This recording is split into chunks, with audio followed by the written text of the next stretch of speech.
Hello dear listener, the audio that was recorded really sucked, like a lot, but please listen because the topic discussion were fun. I did my best to fix it to be nice to listen, but if you tune out and skip this episode though, I understand.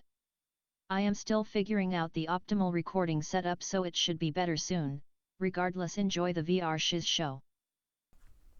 Alright, well at least we're recording now, so this should go a lot smoother than the first episode, I'd hope. However, given how adjusting to using actual recording software, who knows? Yeah, we're probably going to have to go through a few more of these before we finally get it right, which will be fun. I mean, I'm sitting with the microphone on my armrest. Yeah, it's a very ghetto setup, but I think it's kind of funny. It'll work. It'll work for a while. We got, because it's my room, we have a nice bit of sound dampening, so there's no echo. Yeah, definitely. No reverb. But, yeah, welcome to the VR show. What is it? Episode. What did I rename it to? The VR Shiz show? That's Yep. what it was. Yeah, welcome to the VR Shiz show, episode 2. I'm back. It's me, Richard, shockingly. And I am Vince. I haven't changed since last time, as far as I know. You could have, I don't know. Yeah, secretly a lizard in human skin. Yeah, I hired a new lizard replica to replace Vince. I figured it would add to the show, give it a bit more character, you know? That one kind of hurt. Ow. You can't tell me that a podcast with a lizard man wouldn't be cool. It would. I mean, if the lizard man wasn't attempting to eat you the entire podcast, yeah, it would be really good. So far, you aren't. Give it a few minutes. Oh, all right. So what are we talking about today, Richard? Today kind of decided on wrestling since Oh yeah. That's yeah, right. we mentioned it on the Discord, but I am not very familiar with wrestling. I'm appreciative of it, I would say, but I am nowhere near your level of familiarity with the art. I know you can see me right now and how excited I am. Yeah. So, the cool thing is, do you remember that that video, the video essay that we had watched on Akira? Yes. And anime's unique storytelling. Yes. How it's one of the few forms of media in which you can tell a story like that and do things of that nature. The other thing is, wrestling gets a lot of flack, obviously, and I get it. Yeah. I've heard it all. I don't care because I know it's fake. I just watch it like anyone else watches Breaking Bad. That's the dumbest excuse is, oh, don't you know that wrestling is fake? It's like, yeah, so it's Breaking Bad, but you still suck it. What were you saying there? You still suck it off. That's the word I was going to use. Oh, okay. But it's yeah, it is a weak argument, but it's unique because when you watch wrestling that is currently on TV and live, it's the only form of media that is consistently going, that is presented as something that is real, that is clearly fake, but all of the characters grow with it. So a character that you see in a show last week, he's not going to be the same exact age that he is a year from now. He's actually aging with the show, and you can't stop that in any way, shape, or form. But with like sitcoms, you can always just get another actor and then portray it that way. Yeah. So it's a unique form of media, but it's something that I love because it basically reminds me of anime. It's very much in that realm of storytelling. It's ridiculous. I mean, there have been, I think, one group of people in the WWE feuded for over half a year because a cup of coffee, which reminds me of Quiz, really. Like, if anyone was going to feud over a cup of coffee, it would be Quisenberry. Right? Yeah, but 100%. We were going to talk specifically, I don't want to go on a tangent because I could go on it for like 30 minutes just about this one subject, about, I think, the first wrestling shows we've ever been to. Like you said, you're not well-versed in it, so you've only been in one. So, I mean, it's an interesting story of me even going to the wrestling show. Mm-hmm. So, I have a couple of coworkers who are a lot more into wrestling than I am. Mm-hmm. And they know not just about WWE, but about some of the other leagues and stuff. AEW. And so the one that they were hyped on was New Japan World Wrestling. Yeah. And so they knew about all the everything, all the goings on with that. Mm-hmm. And during the summer, we're doing our work and whatnot, and It's my buddy Hector and Manny. Mm-hmm. And they say, hey, can you want to go see wrestling? And I'm like, I mean, sure, why not? Yeah. They're like buying tickets right now because when they go on sale, they said it was going to sell out like instantly. They sell out very fast. Yes. And so it was New Japan World Wrestling. They bought tickets for it for them two, for me, another coworker, and our boss at the time. That's a cool group. It was interesting because two of them are super into wrestling. Obviously. Two of us were minorly intrigued by it. And then there was our boss, who we were just so unsure, like, wait, you actually do want to go? And it's like, yeah. I mean, seems interesting kind of thing. And so eventually months go by and the event happens, and it's, going up. We all carpool over there, all that good stuff. Mm-hmm. Go to see it, and our boss, the entire time, it was a very different experience, I imagine, for him than it was for the rest of us, mm-hmm. because he's got an interesting personality. Again, I'm using that word interesting a lot. Mm. But he very much was... we thought he was hating it the entire time. Because he's standing there with his arms crossed. Like, everyone's going berserk, and he's just watching it like, how quaint. But regardless, we go, and it was a once-in-a-lifetime experience for me, for sure. Mm-hmm. Because I had only, again, had a passing understanding of wrestling as is. Mm. While my two buddies know everything about, well, it was like Bullet Club and all of this other... Yeah. I'm like, I could explain the history. I'm not a big New Japan guy, which I should be by all intents and purposes, but New Japan is absolutely fantastic at storytelling. Like, if you ever want to see a very good crafted match that tells a really good story, Mm-hmm. New Japan is the way to go. Plus, they hit you like they want to kill you. Yeah. Like, if you ever see any of that, they, like, some of those hits, you're like, how? Yeah, I the entire show, I'm just watching in amazement, like, at the feats of athleticism. Athleticism. The feats of athleticism. No, I'm watching it, and it's insane, the flips and everything they're doing, Mm-hmm. and just the zany characters that they brought out. Yep. Like, one dude looked like he was dressed to fight the Power Rangers. Oh, man, I wish I was a little bit more well-versed in it. I'm pretty sure I know who you're talking He had a giant mask with crazy horns and things on it, and he looked like a Power Rangers villain. Yeah, that will happen. Yeah, so the entire time, again, with flips and just incredible things happening, our supervisor, our boss, is just watching, just with his arms crossed, and, like, we talked to him at the end of the show. He's like, oh yeah, I enjoyed it. It's pretty good, interesting.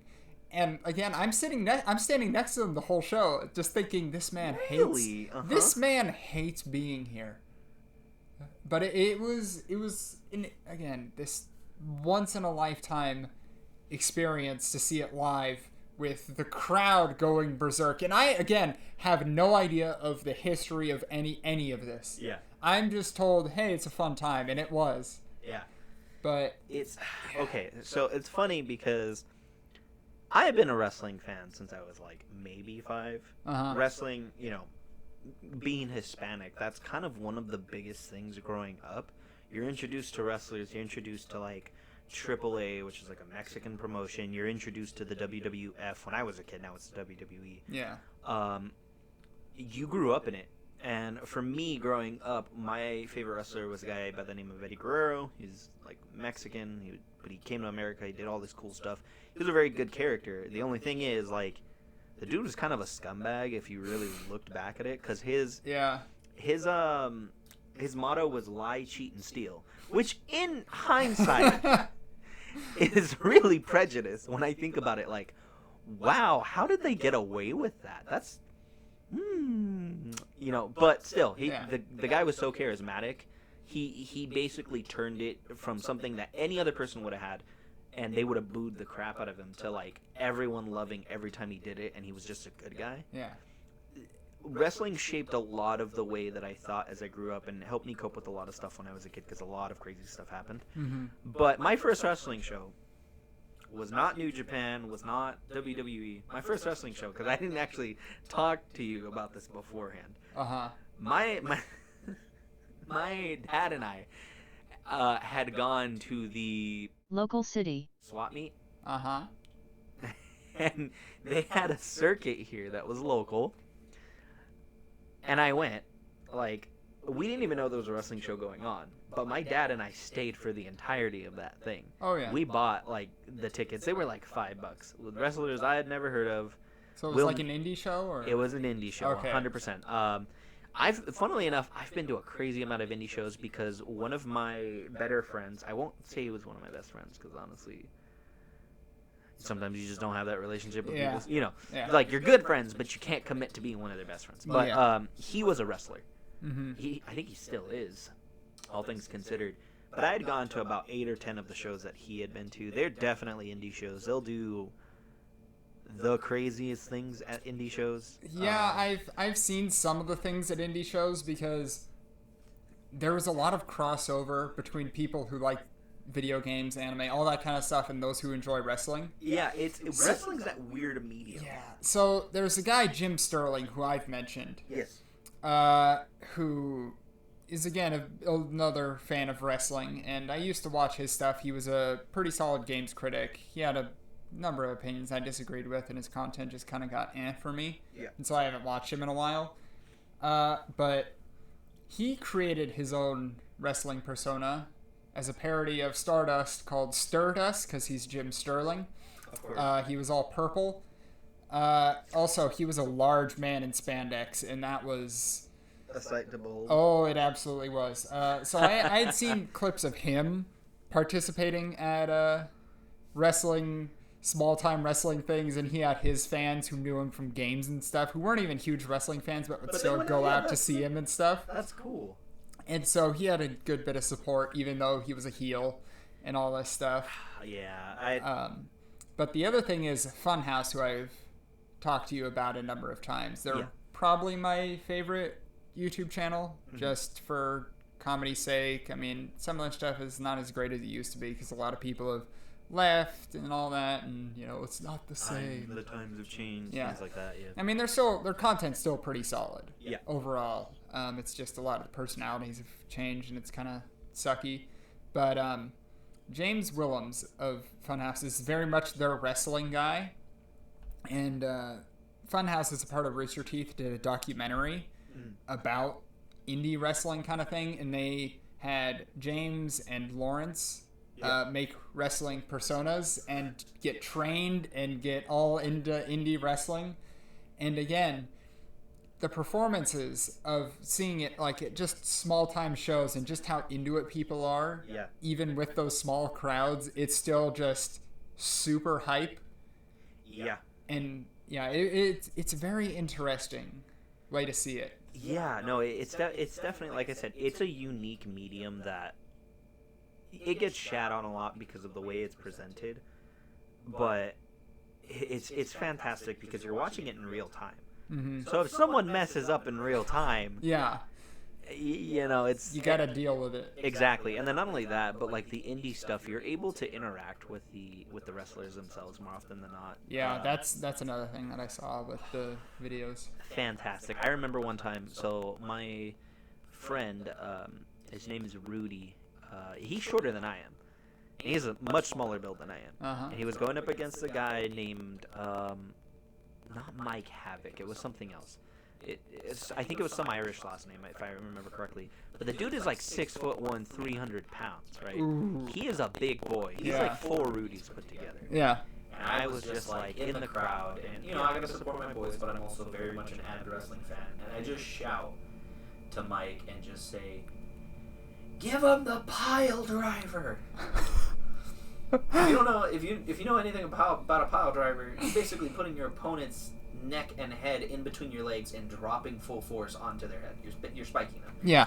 And the dude stops what he's doing while he's picking up my friend. He's like, "Do you want me to fucking kill the guy?" I'm like, "Maybe." And then, You're just Rudy's thinking like, about it. Yeah, and then Rudy's like, "Vince, I thought you were my friend." He's like, "Wait, that's your friend? Oh, hell yeah." So they call an audible and do the pile driver, which was one of the funniest things. I was like, "Oh, this moment's great." So the indie shows have a different like energy to them. But the first like professional, for the lack of a better term, wrestling event I went to was about 2 years ago. Mm-hmm. Weirdly enough, because even though I've been a fan forever, it's the first time I've ever gone. Yeah. We went to a pay-per-view event here in local city. It was NXT TakeOver War Games 2.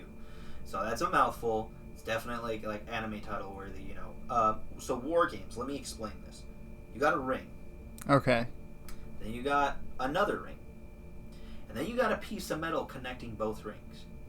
And then you have a giant cage surrounding both rings. Okay. And you start with a set amount of wrestlers inside the ring, and after 5 minutes, another set of wrestlers that are part of the people that are inside, because it's 3 different teams usually, or like 2 big teams. They get released and then get put in. And then another 5 minutes pass, and another group of those people get in. And then, after everyone is finally put in, then the actual match begins.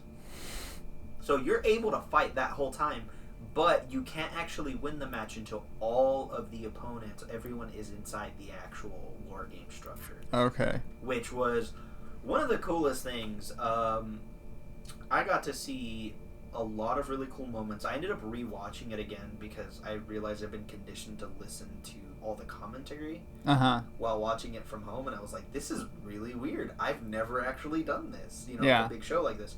But I got to see a lot of cool stuff. Found out one of my best friends that I hadn't seen in like a year. She was there. I got to see her, so I was like, cool. 2 birds, 1 stone. And then the energy was just... I could not talk at the end of that night. The energy was intense, but it was incredible. No, that's how it was for me at New Japan, because, again, just the most hyped crowd. And, like, I get hyped at concerts, but the people at this show were just on another level. Yeah, and it was fantastic to see because the audience was just as much of a show. The audience makes wrestling. Yes. So I'm sure, obviously you don't watch wrestling, but the last couple of months with everything that's been happening with the lockdown, they've had to not have any... I've seen some of the clips. Some of them are funny, and some of them I just feel so bad. They had to do WrestleMania like that, and it was so hard for me to watch WrestleMania, which is like the biggest wrestling event in all of wrestling. Yeah. It was so weird. Yeah. Now, granted, they had some liberties. They did some crazy stuff. Like, SummerSlam just happened, so they did The Fiend versus Braun Strowman. Names that I think I could just repeat names at this point, and you'll just automatically believe me. But, so let me explain this. The Fiend is a character that is an alter ego of a man named Bray Wyatt, and Bray Wyatt at one point used to be a cult leader whose entire family, the Wyatt family, lived in a swamp. All right. Okay, so there was 4 of them, I think. And then, was it 4? I think it was 3, actually. I think it was 3 of them. And one of them, Braun Strowman, he was like the big strong boy of the group because you always need one in a stable, a group of dudes that are just going to chill with each other. He eventually breaks off, becomes like a big star. He's, big strong boy who can like push over ambulances and things like that. He's a strong dude. I got to meet that guy on Father's Day with my dad, and we took a picture. We met him at a Denny's, and he's 6'8", like 300 pounds. I like that you met him at a Denny's. Yeah, that man was eating a lot, and I was just like, I need to ask this man for a picture. I felt bad, but I waited till after he was done. But so Bray, a lot of things happen to Bray in that time. He's an incredible character. If you ever want to know someone's dedication to the craft of wrestling, look at Bray Wyatt. He got called to a jury duty thing one time. In order to keep kayfabe, which is the reality of wrestling outside of the wrestling world, he stayed in character as Bray Wyatt through the entire proceeding. I feel like that's a good way to get, like, in trouble. Yeah. No, but he stayed to it. Which is, if you know anything about kayfabe, it's so hard nowadays because in the 90s and the 80s, there was still that semblance of, is it real, is it not? Everyone and their mom knows it's fake now, but there's still some people that adhere to that craft. Well, a lot of stuff happened to Bray in that time. He lost a lot of his, like, luster, and he was falling off, and it was really depressing because that dude is incredible. He can take anything. And eventually, he came back as a man running a children's show called the Firefly Funhouse. And he had all of these characters. All right. So it looked like, they're puppets and everything, but it was like really dark and sinister at the same time. But Bray was very happy-go-lucky, which gave it this really uncomfortable edge. You're like, okay. He's like, oh, like, well, what about this person? What about this person? And he would just, like, speak in a really weird way, but he would always reference the coming of someone else at the end of every single show. All right. He'd just be, like, stone-faced while talking to him and then snap back out of it. He's like, I hope you're there with me next time, boys and girls. And I was just like, I don't know if I like this, but I'm going to keep watching it. Because it was one of those things that's uncomfortable, but you're still going to watch it like a train wreck. Yeah. But eventually, it's that macabre interest. Yeah, it's weird. Again, this guy is incredible at storytelling. He's incredible at portraying a character. He's saved his own career like 3 times at this point with just reboots of who he is. Okay. And he gets to the point, I think it was last year's SummerSlam or the year before, where he finally debuts the one that he's been speaking about, which is The Fiend. It's an alternate ego, an alter persona of who he is. It's a man. When he came out, the very first time I'd ever seen him, we used to have the youth kids. That was the first time they seen him too, because they watched with us, and everyone was like, "What is this?" He comes out. He's wearing black and orange striped pants. This black, like, really tight, I guess like a muscle shirt. He's 300 pounds, mind you, 6'1", and he's wearing this mask. Okay. And the mask is incredible. He has, like, colored contacts that are, like, yellow and red. Ugh. And the way it starts off is it shows, like, the opening for the Firefly Funhouse thing, like it always does in all his shows. Then it just distorts, and then you hear a ta-da, and then part of the lights in the stadium turn off. And then it does it again, and more of the lights turn off, and then it does it again, and all of the lights turn off, and it's just complete pitch black. And then you just hear, like, the music start up, and it just goes, you hear Bray just say, "Let me in." And I'm like, oh, I have no idea what this is, but I'm kind of about this right now. Like, this looks cool. I don't know who this is. So he comes out, and he always used to carry a lantern as the Swamp Father. That's what they had called him at one point. Yeah. Awful nickname, but it's cool at the same time. It's like, it's anime levels of bad, but it's incredible. Comes out, and the usual lantern that he has, the covering around this lantern is actually Bray's face. So it's like he had skinned himself, put it on the lantern, smoke and light is just coming out in the dark. It is one of the craziest things I've ever seen. Like, how are they getting away with this kind of stuff with how PC everything is now? Yeah. He goes, and I think his opponent is Finn Balor. Very good wrestler, but he's also like a third of the size of Bray Wyatt. And Bray just murders him for 10 minutes. And then he goes on to this career path where he kills everyone he fights. Like, legit, like, his fighting style changed everything. Like, again, it's a unique format. He just won the championship back again yesterday, which I was hyped about and really excited that he's back on top. But anyways, I didn't mean to hijack all of this to just talk about this one thing. Yeah. But I will eventually show you a clip of what I'm referring to. I mean, it sounds insane. So it is. I lost my mind. Even the kids were like, "What is this? Who is this?" I'm like, "Bro, this is the first time I've seen it. I can't tell you." I'm kind of liking it. Like, some of the kids are like, "This is really scary," and the other ones are like, "Yo, I've never watched wrestling, but this is my favorite wrestler. Let's go." So it's funny, but it's such a unique medium in which you can tell stories or just be complete garbage. Yeah. Because that will inevitably happen. Yeah. But I didn't mean to hijack almost all of that. I mean, it's fine. We're still, as long as it's an entertaining discussion, I couldn't care less about what we talk about. What we talk about. Yeah. I mean, on the first episode, we did go off on a tangent about everything else that wasn't buying and selling used items. Yeah, it's true. So it's wherever the conversation goes, man. Yeah, it's funny to think that, you know, being a wrestling fan for as long as I have, and the first wrestling show I watched was at a swap meet. Yeah. I remember this one spot where it was this cholo-looking dude. He was a wrestler, mind you, and they put 8 chairs. They lined up 4 on one side, 4 on another, so you could lay someone on there. And they put the cholo dude on there, and like 3 dudes from 3 different turnbuckles jump on him, and I'm just like, where's the swap meet? Like, are they gonna report a murder? Like, what happened? Like, the dude. Did I just witness a death? Yeah, like, it was one of the most awful things I've ever seen, and I'm like, now that I'm older, I'm like, man, those indie guys went really hard just for like the applause of like maybe 20 people. Oh yeah. It's so depressing, dude. Indie careers are kind of really depressing. See, I just like random wrestling clips in general. Like, there are so many good just GIFs. And not even, like, with the audio. You could just see what's happening. Dub over whatever music you want, and it's just fantastic and hilarious. My personal favorite wrestling clip, I'm sure you're familiar with it. It was some Mexican wrestling league. And there's a midget in a gorilla suit. I was going to reference that one. I was going to reference that one right now. Keep finishing it. Just finish it.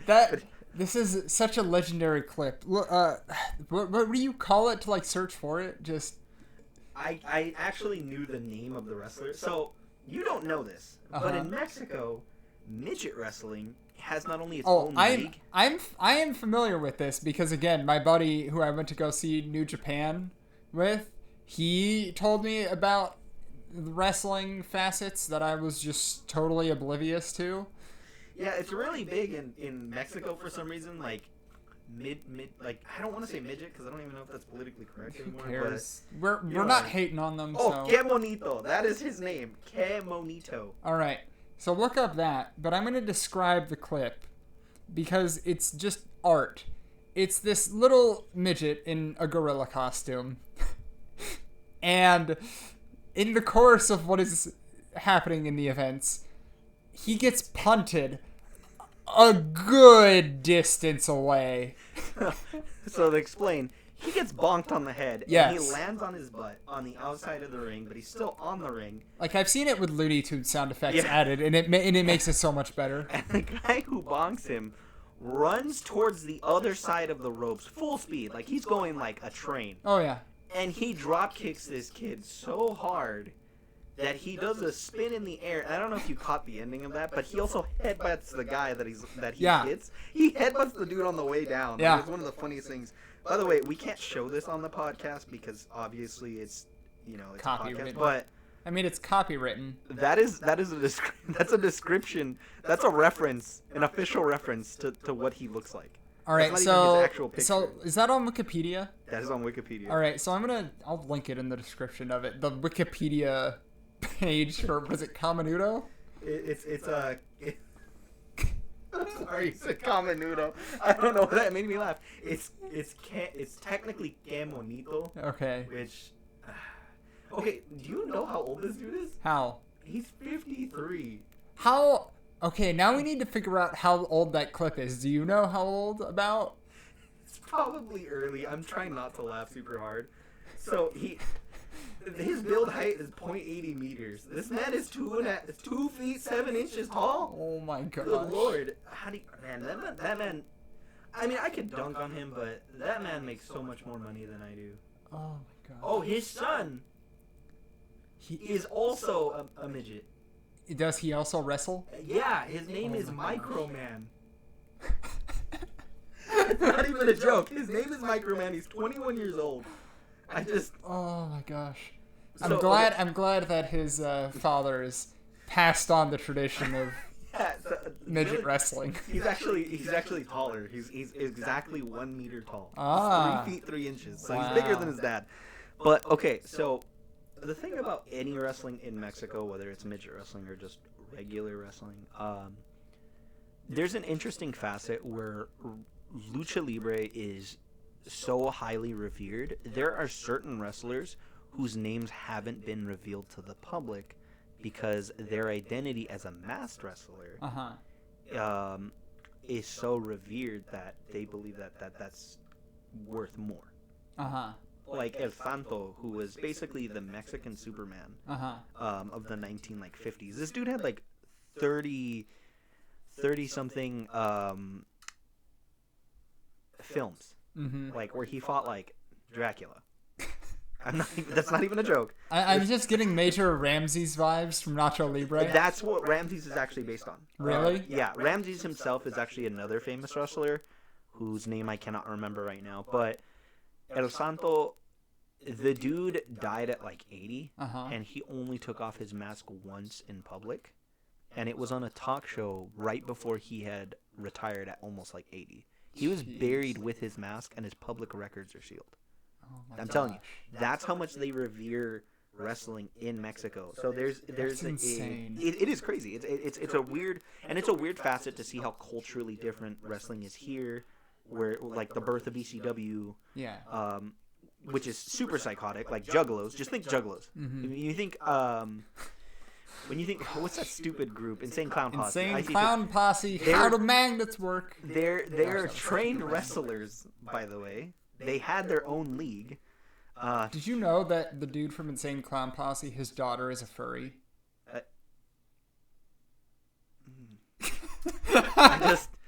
It makes sense, but I also don't like Well, that. I need to show you the video because it's so bizarre. It's such a hilariously bad video. It's awful. Yeah, no, I'll show it to you later. I think it's an internet historian.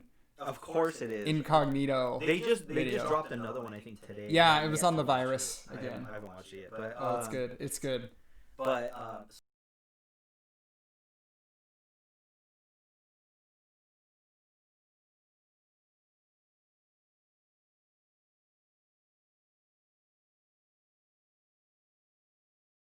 so culturally, like wrestling is so different everywhere else compared to here, because obviously we're an amalgamation of all the other nations out there. So we have a little bit of everything.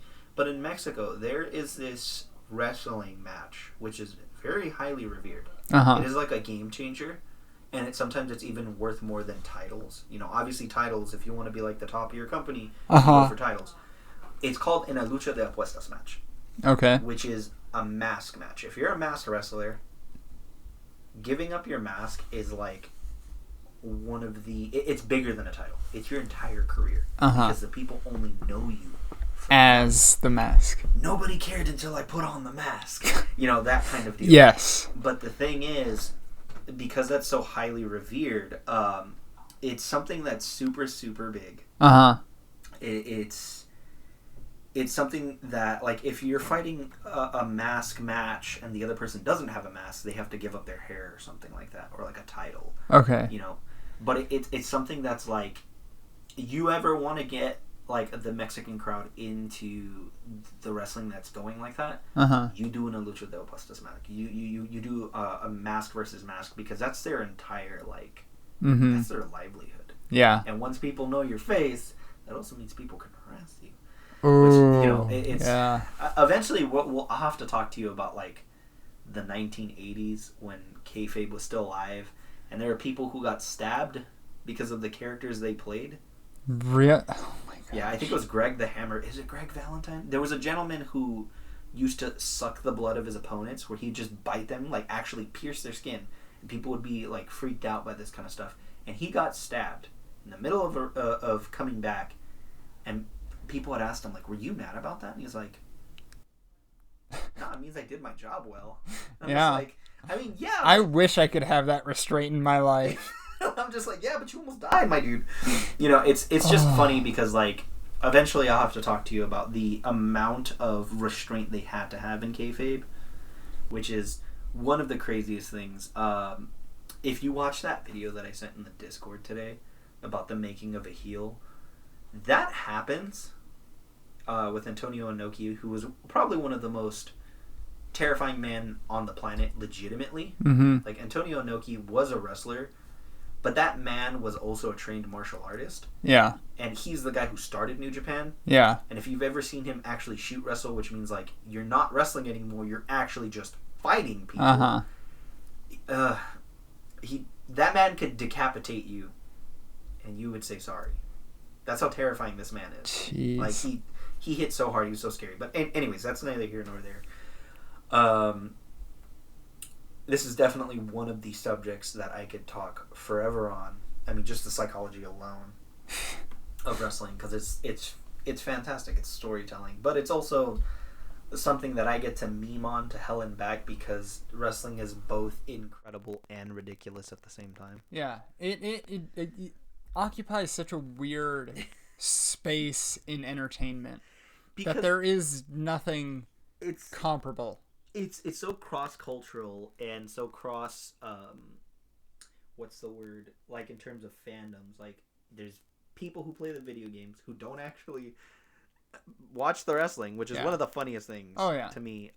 I got back into wrestling because my friend was playing the games with me, and I'm like, oh, who are all these characters that I don't know? Yeah. It's like, oh, they're still wrestling, and I'm like, cool. And he's like, do you want to watch a pay-per-view with me? And I'm like, yeah, I don't see why not. And then ever since then, AJ Styles debuting at the Royal Rumble. That's the very first wrestling pay-per-view I'd watched since I had my surgery when I was in 8th grade, because that was the last one I watched. It was WrestleMania. And I was like, I know who that is. I haven't seen that dude wrestle in forever. And then I just started watching it again because he was my favorite wrestler for the longest time. Yeah. But, then people who watch anime definitely love it, because you get that shonen vibe of like, I hit you with just nonsense I hit you with my most powerful attack. Yeah. Why haven't you gone down? That was definitely watching New Japan. Mm-hmm. I felt like I was just watching anime without the sub or the dub. Yeah. You were just... I was just lost in translation, so to speak. The soundtrack itself is just the fans. Yeah. Which is weird, but it complements it so well. and it made it so that I knew who was good, who was bad. Yeah, exactly. Which was hilarious for not understanding anything. The other thing, I forgot to mention this earlier, so the way that your boss was responding, I know to you it seems foreign, but Japanese crowds, weirdly enough, they're always subdued initially. So when they start a match, in respect, they stay stoic and just chill initially. Then they start popping. No, our boss was stoic the entire time. I mean, that's about right. But it's just funny. You have like this weird like conglomeration of people from different backgrounds and different things that like clearly like different things. Like when we had talked about music, and you're like, "How do you know this?" And I'm just like, wrestling. Yeah. Yeah. See, I am very, very familiar with Motorhead, and I am aware that he did, what was it, with Triple H? Triple H. Yeah, they were like really good friends. Yeah, they were really, like you said, really good friends. And so I know a lot about wrestling soundtracks purely from just being familiar with Lemmy. So one of the funny things is, if you watch Lemmy perform live at the actual WrestleManias that he had done for Triple H's show, oh my gosh, he becomes more incoherent with every single show that you watch. Yeah. One of the ones, he was just mumbling, but everyone else was just singing along to it. And I'm just like, yeah, that sounds about right for Lemmy. It's a shame Lemmy passed away, man. Yeah, I think he's actually in the WWE Hall of Fame now. Really? Yeah. He contributed a lot, though. Yeah. I mean, like I said, I was familiar with a lot of, like, half of his albums, he says, like, for WWE, and I'm like, all right, cool. Yeah, he probably made them a lot of money, but he also probably got a lot of money from it at the same time. Sure. It's weird to think that he's in that Hall of Fame. Donald Trump is in the WWE Hall of Fame. He actually saved the WWE like 3 times, weirdly enough. Snoop Dogg is in it. Snoop Dogg is a very avid fan of wrestling, by the way. Yeah. Which is one of the funniest things to think about. His niece or his cousin, she's in wrestling right now. She had just lost the title to Asuka, that Japanese wrestler that I always post pictures of and stuff like that in the Discord. That one like hair colored one. That she just lost her title to them, but they're actually legit cousins.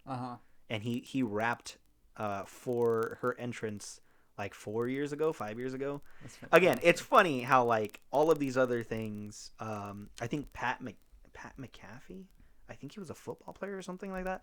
A lot of people in MMA and even other sports are coming into the WWE right now.